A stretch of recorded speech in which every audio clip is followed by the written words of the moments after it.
Napakagandang balita mga boss dahil nasungkit po ni Murodjon Akhmadaliev ang WBA Interim Super Bantamweight title nang niligpit niya sa third round si Ricardo Franco Espinoza, kilalang knockout artist. Etong si Ricardo Espinoza pero tumagal lang ng 3 rounds kay Akhmadaliev, kaya bukod sa pagiging mandatory nitong si Akhmadaliev, siya rin ang interim champion sa Super Bantamweight. Dahil sa napaka-impresibong panalo na yan ni Akhmadaliev, agaran niyang kinulaut si Naoya Inoue para sa isang championship showdown. Sinabi pa nitong si Murodjon Akhmadaliev, mga boss, na I'm ready, let's go. Naoya, kailangan daw na ang the best lumaban sa isang the best, hindi yung manga. Supot lang ang kayang palagan. Samantala mga boss, magandang balita po heto para sa atin dahil panalo po si Mark Magsayo via round 2 knockout kontra kay Brian Mercado. Hindi kinaya nitong si Mercado ang lakas ni Magsayo sa kakatapos nilang laban sa Amerika, at dahil sa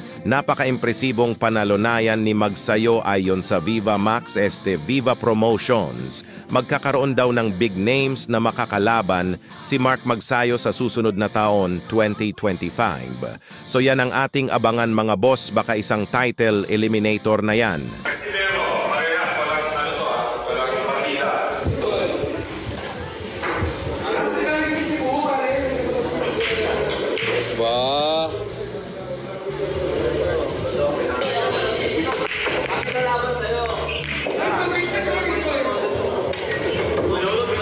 Masuk na naman.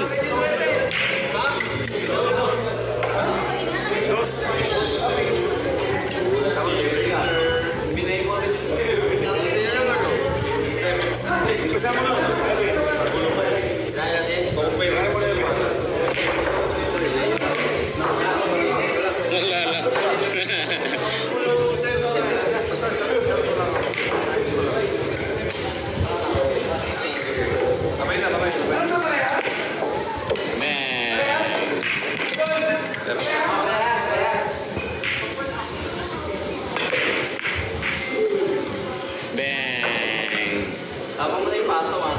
Ito man.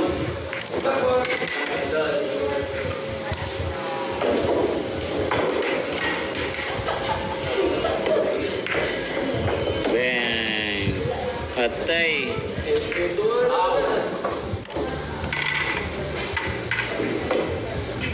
Bang. Bang.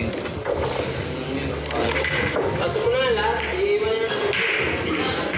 Nasag mo.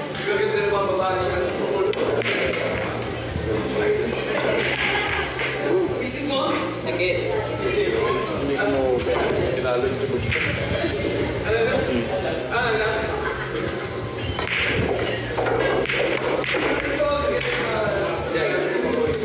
Prepare. Masarap, masarap. Ay, ha? Masarap yung manok? Hindi manok. Masarap yung manok.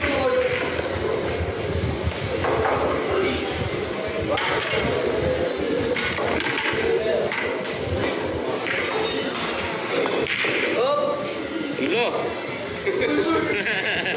No, wala yun? Iya.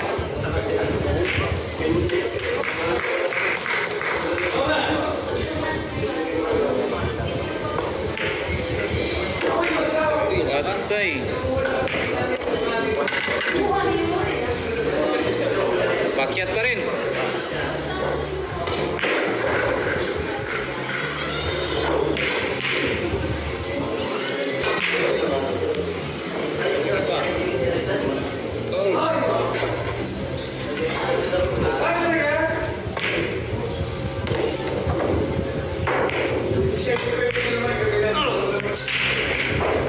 Opya. Daya. Grabe naman. Daya.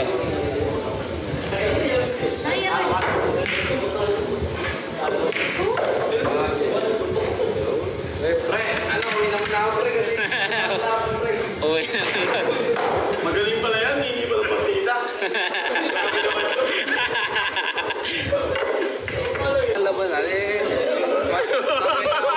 kahit sa daling panahon lang, di ba? Tama, tama. Alaman pa dito, bilyar, alabanan ko to. Punta kahit 5 Pero boxing. 5 million. Hindi, may rematch kasi. Boxing yung rematch pag matalo.